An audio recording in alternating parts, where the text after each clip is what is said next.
It's been one of Chancellor Angela Merkel's most important relationships, but also one of her frostiest.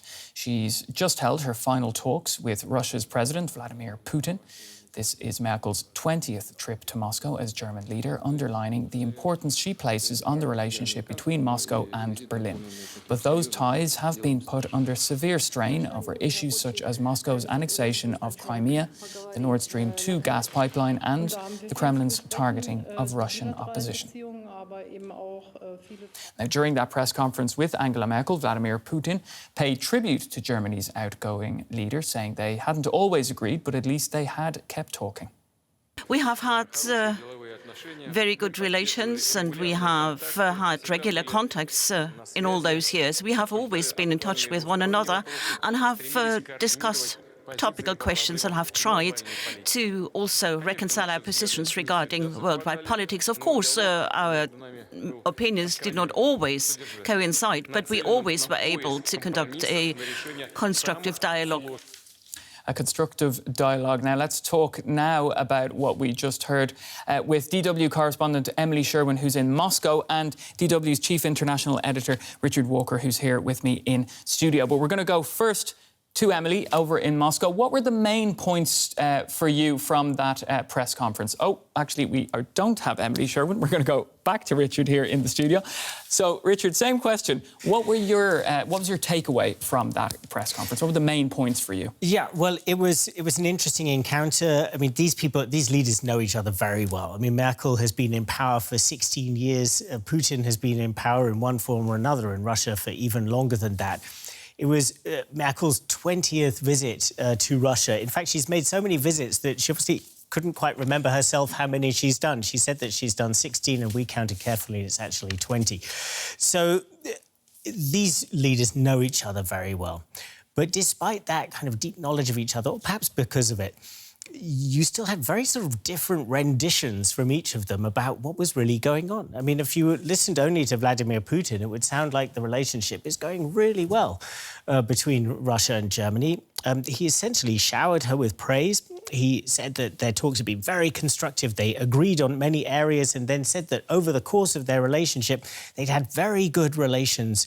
Then that their opinions didn't always coincide, but on the whole, relations were very good. I think Angela Merkel would beg to differ on that. It would almost be the other way around. You know, on some things they agree, but on the really big stuff, there's been major differences. And that was quite interesting to listen to the two of them. Angela Merkel talked a lot more about the problems that she sees in the relationship. You know, the fundamental issue of Russia having annexed Crimea in 2014, saying that her attitude will not change on that. She will not accept it, that she will push until her very last day in office for Ukraine's territorial integrity. What she called a very depressing situation around the jailed opposition leader, Alexei Navalny, who's not just jailed, but had an attempt on his life last year, from which he only just survived, and many, many other issues. So it was interesting to see Putin trying to put a very positive spin on the relationship. Angela Merkel, while mentioning one or two positive things, essentially stressing the problems that they had faced. Richard, we're going to come back to you in a minute, but we're actually going to connect now with Emily Sherwood, who is standing by for us now in Moscow. Hi, Emily. Now, will Vladimir Putin and the Kremlin miss Angela Merkel when she's not in office anymore? That certainly seems to be the impression that you get here in Russia, including, as Richard was saying, from that press conference where we saw Vladimir Putin as almost effusive. He greeted Angela Merkel with a now almost traditional bouquet of flowers, which she always looks a little bit uncomfortable receiving. And he talked, at great length at the beginning of his remarks and at the end of his remarks about how constructive their dialogue and their work together has been over the years. And he invited her to come to Russia actually 2 times, at the beginning of his remarks and at the end, even after she finishes in her role as chancellor. It almost seems that people here, or at least that's what we see on state TV, might be a little bit nostalgic about Merkel. The coverage that I've seen on state TV has been presenting her not only as someone that Russia can kind of reckon with and a known entity, which I think is very important for Vladimir Putin, but also someone who understands Russia deeply. They've been emphasizing the fact that Merkel speaks excellent Russian.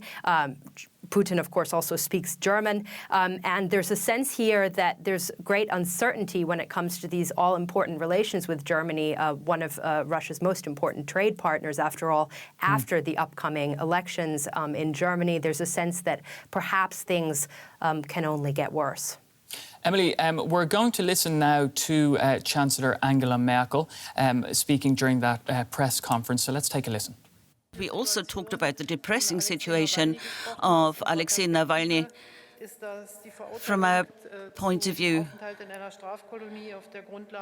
his conviction on the basis of an earlier court decision that was considered unproportional by the European Court of Human Rights. So his stay in a penitentiary is not acceptable, and therefore I have once again demanded the release of Alexei Navalny, and I have expressed our firm decision to follow events in that regard.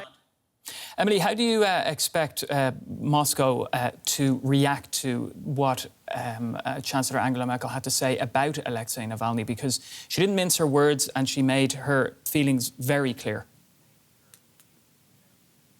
Well, when it comes to that call to release Alexei Navalny, I think the position of the Kremlin is clear, and we heard that position again today.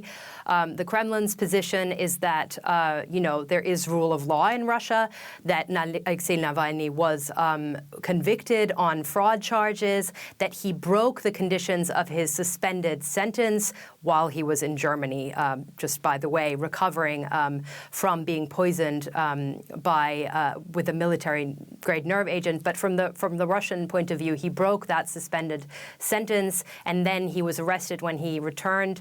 So kind of everything is following the rule of law from the Kremlin's point of view. Of course, the name Alexei Navalny definitely is somewhat of a red flag for Vladimir Putin and for the Kremlin on the whole. Vladimir Putin has been known to never pronounce Alexei Navalny's name in public at all. In the last few months, we've seen Alexei Navalny's organizations, 3 of them, be declared extremist organizations, which means that anyone involved with them can face fines or jail time. And even this week, we've actually heard from rights groups that over 200 people who registered their support of Alexei Navalny in any form on one of his websites have actually received initial visits from the police. So anything connected to Alexei Navalny at the moment almost casts a black mark on people and also on politicians who are looking to run in the upcoming elections to the Duma. So I think that would have been, a red flag for the Kremlin and a red flag for Vladimir Putin, something that he was hoping not to talk about. All right, we'll leave it with you, Emily Sherwood, for the moment, but we're going to come back to the studio. Richard Walker is here. Richard, Angela Merkel didn't mince her words, as I mentioned there. Emily was explaining the situation in Russia. How disappointing do you think it is for Angela Merkel and Berlin as a whole, perhaps, that these issues continue to be a problem in Russia? This crackdown is continuing. Well, it's not just continuing; it's worsening. It's getting deeper and deeper. And I think, this is a time when Angela Merkel will be reflecting about her period in office and about her foreign relations. And I think it will be difficult for her to feel anything other than depressed about the trajectory that Russia has been on since she came to office 16 years ago. I mean, that was a time when there was still some hope that Russia was developing into a reasonably open, sort of, if not liberal democracy, but a relatively open society, that it was on a path that would kind of bring it closer, perhaps, to Western neighbours in Europe. And that hasn't happened.